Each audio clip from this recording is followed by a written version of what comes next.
طبعًا كلّنا بنعشق حاجة اسمها النوتيلا، بس مشكلة النوتيلا يا جماعة حاجتين، أول حاجة إن هي غالية جدًا زي ما أنتم شايفين ب62 جنيه ودي ما كمّلتش ال400 جرام، ده غير بقى الزيوت النباتية المهدرجة والسكريات اللي فيها. في فيديو النهارده هاوريك إزاي تعمل نوتيلا مش بس ب30 جنيه، لأ تقدر تاكلها كمان كل يوم في الدايت.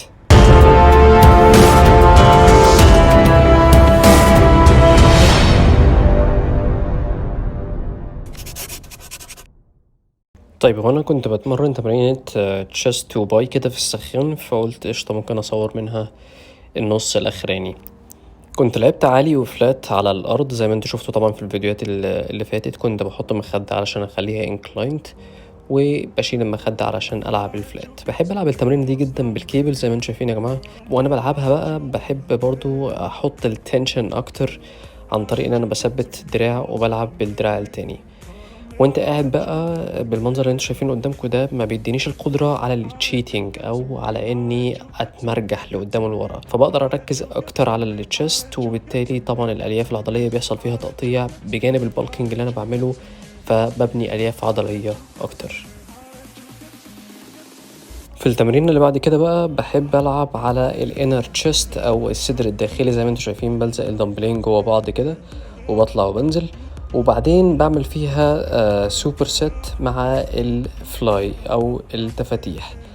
بلعب تمرينة كده في تمرينة كده، بدخل مع التمرينة دي على طول بقى الضغط اللي هو العادي جدا. بحاول اركز على الصدر السفلي زي ما انتوا شايفين كده، بركز جدا على انقباض وانبساط التشست. ده بيحصل يا جماعة عن طريق ان ظهرك بيبقى متني تانية صغيرة جدا، مش عارف انتوا خدتوا بالكم منها ولا لأ.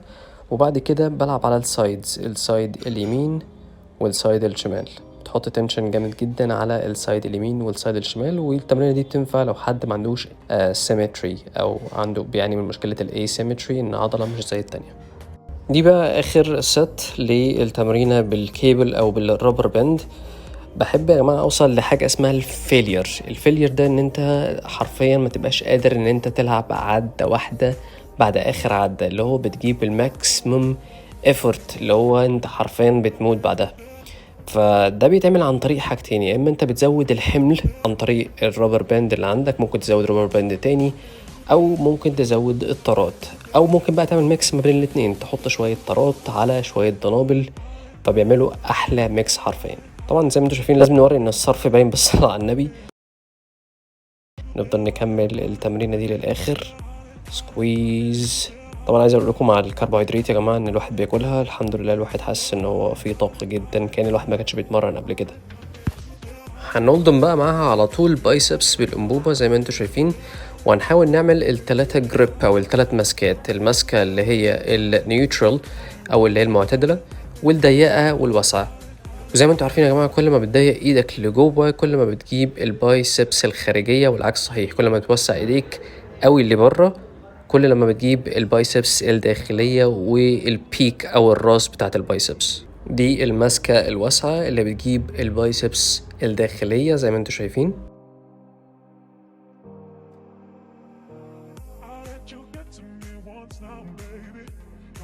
واخيرا الكلوس جريب او الماسكه اللي هي الضيقه زي ما انتم شايفين بالمنظر اللي قدامكم ده.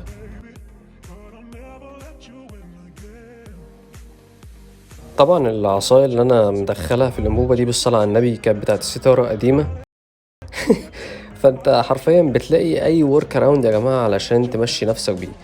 فحرفيا انت لو عايز تتمرن هتتمرن باي حاجة، وكلنا هتلاقينا في البيوت المصرية عندنا اي حاجة بقى من الكلام ده اذا ما كانش كل حاجة. وبعدين بعد ما نخلص بقى انا كنت عايز اوريكم هنا الهارت ريت ازاي نبضات القلب بتزيد جامد جدا على الابل واتش. الحاجات دي اصلا ما تبقاش اكيوريت 100%، بس يعني بتبقى حاجه كويسه ان هي توريك ان نبضات قلبك زادت عن الليفل المطلوب. في التمرينة دي بنلعب فلايز او تفاتيح مع الدمبل اوفر هيد، بس بنلعبه بالدمبلين، ممكن تلعبه بدمبل واحد، بس انا بحب اعمل التكنيك ده الاتنين مع بعض. زي ما انتم شايفين طبعا في حركة الهبس او حركة البطن بتطلع وتنزل، دي علشان تعمل فول رينج اوف موشن او علشان تعمل الاسترتش الكامل لعضلة التشست، بجانب ان انت كده طبعا بتشغل عضلات البطن العلوية معاك. الناهية بقى بتاعت البايسبس وبتاعت التمرينة دي كلها اللي هي الكونسنتريتد بايسبس، اللي هو البايسبس المتركزة. مش عارف انتوا واخدين بالكم ولا لا يا جماعة، بس انا على ظهر الكرسي انا ساند الدراع بتاعي عشان ما يبقاش فيه اي اتاحية ان دراعي يتحرك لقدام ولورا. بجانب ده بقى انا زي ما انتم شايفين بثبت دراع وبلعب بالتاني علشان احط تنشن على قدر المستطاع. وهو دي الفكرة يا جماعة، طول ما هتقدر تحط تنشن على العضلة اكبر من التمرين اللي قبلها، طول ما ده هيخلق الياف عضلية بجانب الاكل، وبالتالي حجمك هيبتدي يزيد. لو بتتمرن اي كلام وبتاكل اي كلام لا يمكن تزيد. وعلى فكرة انت لما بتتمرن جامد جدا الشهية بتاعتك بتزيد جامد جدا بجانب الكارديو زي ما قلت لكم.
احنا خلاص خلصنا التمرين. انا بصراحه ما كنتش ناوي اصور تمرينة الباي والتشست دي، بس قلت طالما انا كده كده بتمرن قشطه واي نوت. تقل دم امك ما بحبوش الواد ده. ان اوريكم برضو انا بتمرن ايه. السلام عليكم، ازيكم يا شباب واهلا بيكم في الفيديو النهارده. طبعا انا كنت خيرتكم ما بين وصفه النوتيلا والمحشي، وكنت قلت لكم ان انا هعمل الوصفه بتاعت النوتيلا الاول.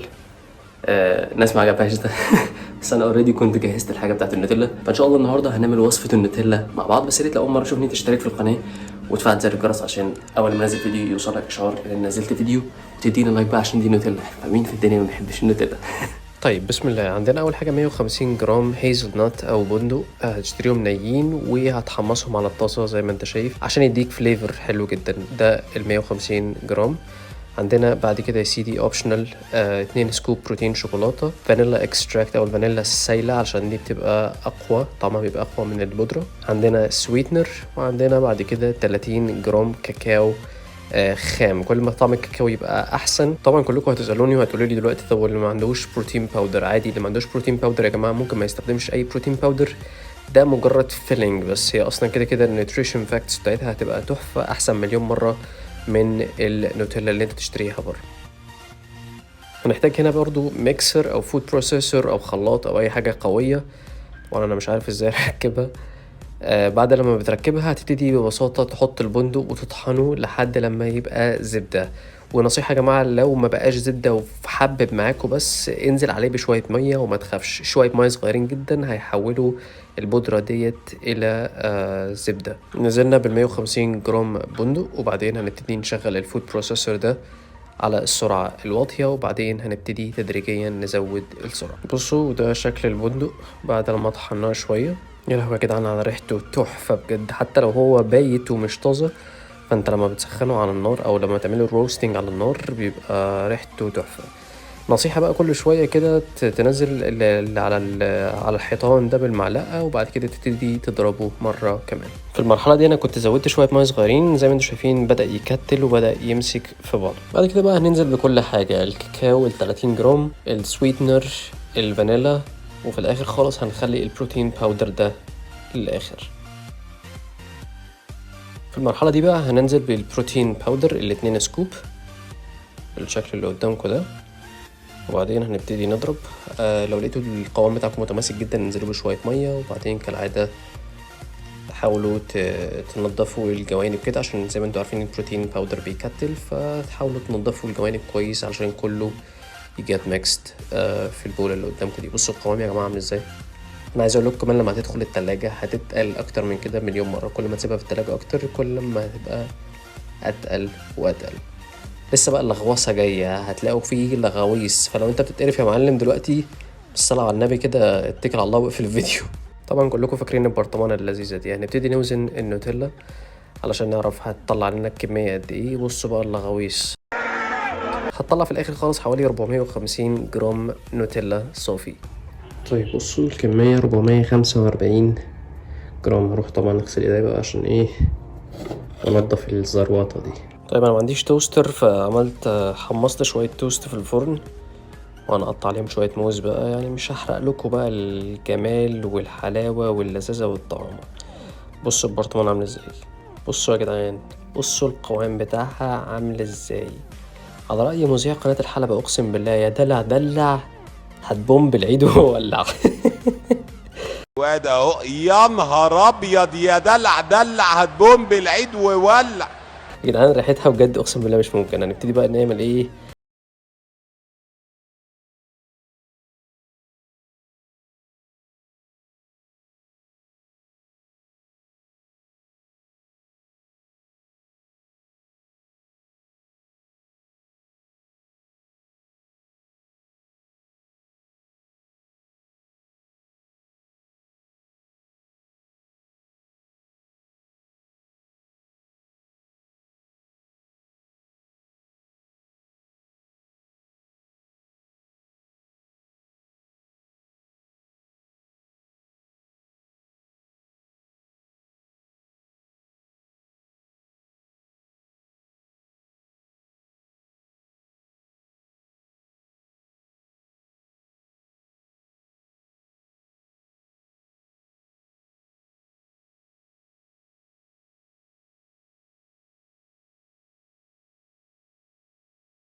مش بس نوتيلا اصلية ب30 جنيه، اسمها بقى الماكرو نيوترينز بتاعتها.